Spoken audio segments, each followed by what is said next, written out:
মদিনার বাজার দিয়ে নবীজি যাচ্ছেন, নবীজির একটা ওট পছন্দ হয়েছে। তো নবী ওটের মালিকের কাছে গিয়ে জিজ্ঞেস করলেন, ভাইয়া এই ওটটার দাম কত?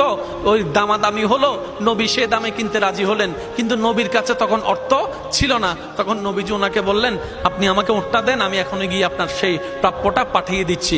ওটের মালিক ওনাকে ওটটা দিয়ে দিলেন। আশেপাশে যারা ওটের মালিক ছিল সবাই জিজ্ঞেস করতেছে, এই পাগলা, তুমি কি যাকে ওট দিয়েছো তাকে চিনো? বলে যে না। নাম জানো? বলে যে না।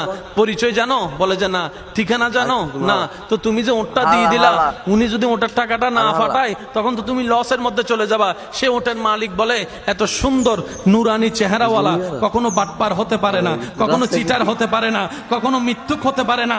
ওনার চেহারা দেখেই তো আমি ওট বিক্রি করার আগে মনটাই বিক্রি করে দিয়েছি, মনটাই বিক্রি করে দিয়েছি, মনটাই বিক্রি করে দিয়েছি। তোমরা যাই বলো, আমার মন বলে উনি আসবেই আসবে, টাকাটা পাঠাবেই পাঠাবে।